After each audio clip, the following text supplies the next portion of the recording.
வணக்கம் மக்கா. இன்னைக்கு நம்ம என்ன பார்க்க போறோம்னா 10ஆம் வகுப்புல இருக்கக்கூடிய யூனிட் 5ல 19ஆம் நூற்றாண்டில் சமூக சமய சீர்திருத்த இயக்கம் என்னென்ன இயக்கங்கள்லாம் அந்த 19ஆம் நூற்றாண்டுல உருவாச்சு அப்படிங்கிறத நம்ம பார்க்கலாம் விரிவா. 19ஆம் நூற்றாண்டுல வங்காளத்துல என்னென்ன சீர்திருத்த இயக்கங்கள்லாம் உருவாச்சுன்னு பார்ப்போம். ராஜாராம் மோகன் ராயும் பிரம்ம சமாஜமும். ராஜாராம் மோகன் ராயுடைய காலம் 1772 இருந்து 1833 வரைக்கும். இவர் வங்காளம், சமஸ்கிருதம், அரபி, பாரசீகம், ஆங்கிலம் இந்த மொழியெல்லாம் புலமை பெற்றவர். இவர் பொருளற்ற சமய சடங்குகளையும் கேடு விளைவிக்கக்கூடிய சமூக மரபுகளையும் எதிர்த்தாரு. அது மட்டும் இல்லாம உருவ வழிபாடையும் இவர் எதிர்த்தாரு. இவருடைய சமய தத்துவம்னு பார்த்தாக்கா ஒரே கடவுள் கோட்பாட்டை தான் இவர் பின்பற்றினாரு. இவர் என்ன சொல்றாருன்னா, இந்துக்களுடைய மறைநூல்கள் எல்லாமே ஒரே கடவுள் கோட்பாட்டையும் ஒரே கடவுளை வணங்குவதை உபதேசிப்பதாக இவர் சொல்றாரு. விதவை பெண்கள் மறுமணம் செய்து கொள்ளக்கூடிய உரிமை உடையவங்க அப்படிங்கிற கருத்தையும் இவர் முன்வைக்கிறாரு. 1829 ஆளுநர் வில்லியம் பெண்டிங் சதி அப்படிங்கிற உடன்கட்டை ஏறுற பழக்கத்தை ஒழித்தாரு. இதுக்கு முக்கிய பங்கு வகித்தவர் ராஜாராம் மோகன் ராய்.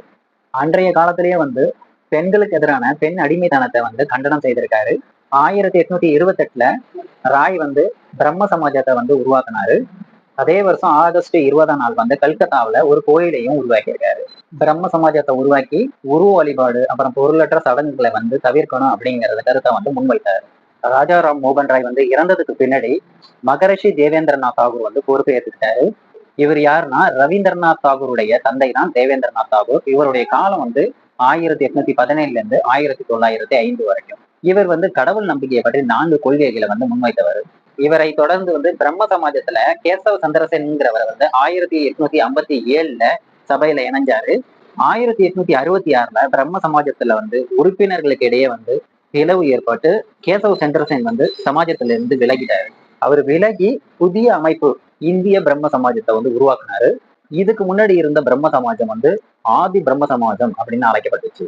பிரம்ம சமாஜம் பொதுவா குழந்தைகளுடைய திருமணத்தை எதிர்த்தாங்க. ஆனா இருந்த போதிலும் கேசவ சந்திரசேன் என்ன செஞ்சாருன்னா, தன்னுடைய 14 வயது மகளை இந்திய இளவரசராக இருக்கிறவருக்கு திருமணம் செஞ்சு கொடுத்தாரு. இதனால குழந்தை திருமணத்தை எதிர்த்த இந்திய பிரம்ம சமாஜத்துல இருந்தவங்க எல்லாம் விலகி சாதாரண சமாஜ் அப்படிங்கிற அமைப்பை நிறுவனாங்க.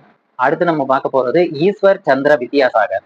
இவரும் வங்காளத்தை சேர்ந்தவர் தான். இவரு மற்ற ஒரு சீர்திருத்தவாதி.